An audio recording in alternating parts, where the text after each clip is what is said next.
Hi, I'm Paul. In this video I'm going to talk about the changing points of trying to turn our seeking from seeking knowledge outwards to starting to feel our experiences and feel our way through knowledge. Quite a crucial point of non-duality or truth seekers. And for an example of this, somebody made a comment on one of my videos a few days ago, saying that I was wrong about something that I'd said.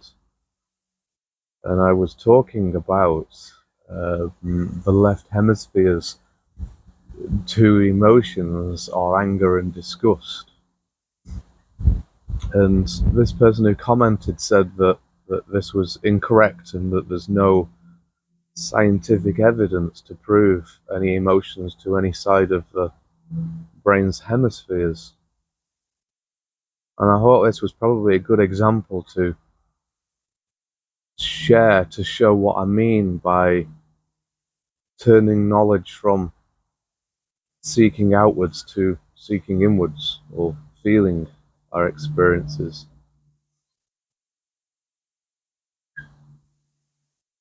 And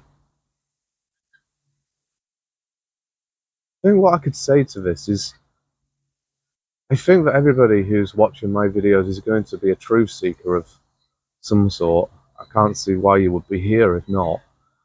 And truth seeking is a very hard thing to do in this day and age, because there's so many different opinions out there. I mean, you've got philosophy, psychology, science, everybody on YouTube giving their own opinions. So trying to seek the truth is so complicated. For example of this, emotions on the hemisphere, if you look on Google, it says that anger is related to the right hemisphere. If you listen to Ian McGilchrist, he says that it's related to the left hemisphere. And the trouble is, this seeking outwards, it makes it very hard to make a decision of which it could be. But there is another way that we can do this. So if we look at anger in itself, try to think back of a time that you've had anger. What happens? When you get angry, you start to zoom in or focus in into a narrow point. Maybe your own opinion. Everything else seems to disappear. Any other opinions seem to disappear. You stop seeing the true picture or the full picture. And you just start focusing in on your own anger. You're not seeing another person enough to be able to see their opinion, their emotions, their thoughts, their ideas. And when you look at it like this, we do know that the left hemisphere does focus in. We do know that it doesn't see the bigger picture. We also know that when we're not seeing the bigger picture, then we're also not using the right hemisphere. Just looking at our own experiences, questioning our own experiences. I suppose it's something similar to gut feeling. Although actually thinking this process through isn't really the feeling, but the feeling is to feel that it makes sense. It feels right.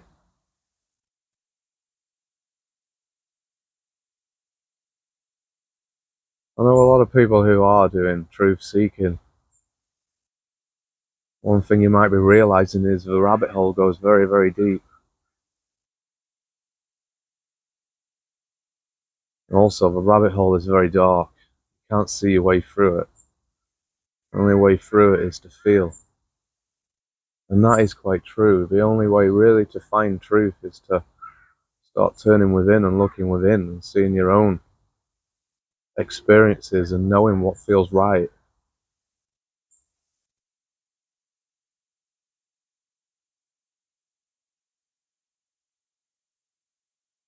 When we look at the conscious and subconscious mind, a lot of us are under this belief that it's like that they're disconnected from each other, that they're not the same thing, they're two different things, and that isn't right, isn't true.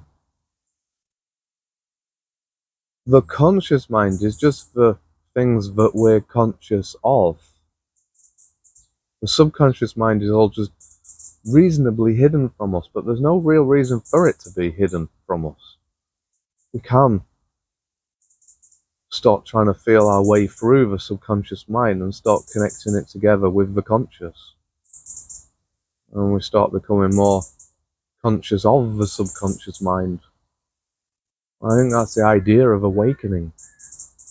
You're awakening to your own subconscious mind, not to the truth that's out there, but the truth what's in here. A lot of our conscious mind runs on beliefs, things that we've been told, seen on TV, radio, and we never really question them. And the idea of questioning them is to go into the subconscious mind and start looking for yourself, seeing what feels right.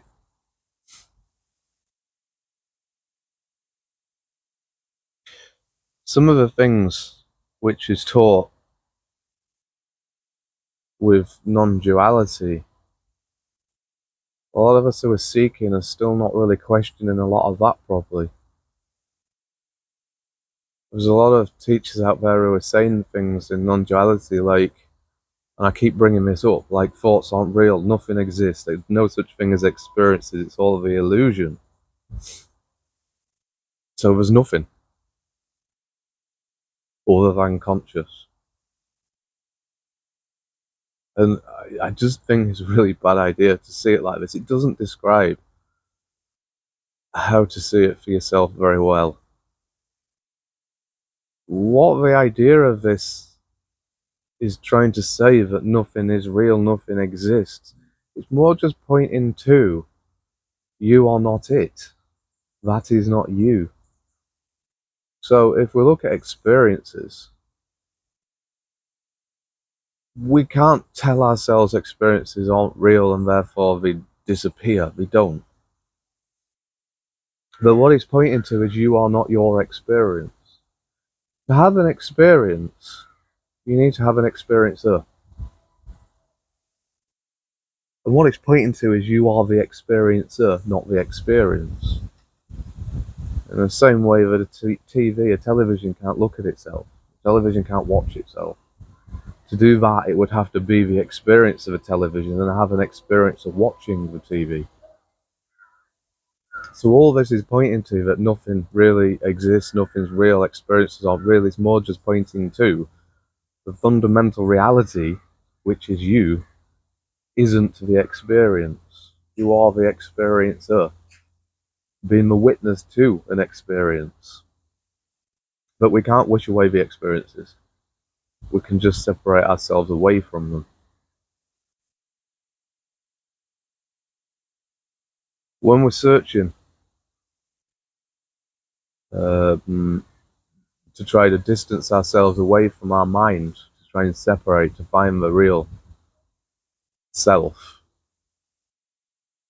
we do seem to be going from one video to another to find one new interest, one next thing that we could do to finally make it.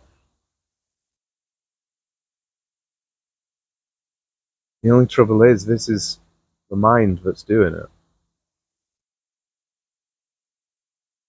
The mind is a pesky little devil.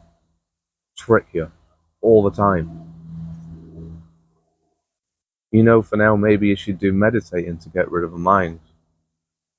But then you find it's not quick enough. And then the mind starts saying, no, there's got to be something new out there. This person said this.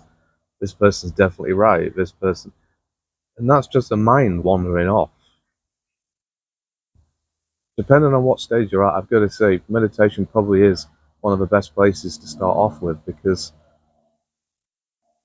first thing you've got to do on your journey is to realize that you are not the thinking mind. You are not the mind, and to try and separate the mind so that you can start questioning the mind.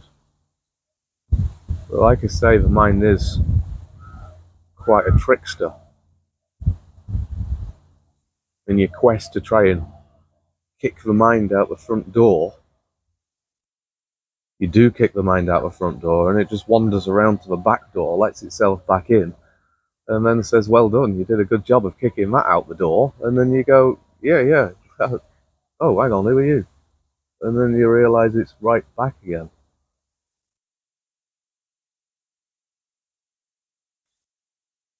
So really, I think one of my best advices is just not to get too carried away into finding the next thing.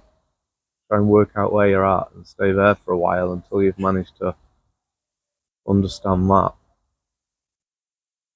I think the whole aim of the game is to try to unlock your own subconscious mind to try and understand, or to try to get your understanding from the subconscious mind, let's say, not from the mind itself. Try to make decisions through feeling your way through the subconscious mind. I don't really know how else to put that, but anyway, I think I've finished waffling for today. Thanks very much for listening.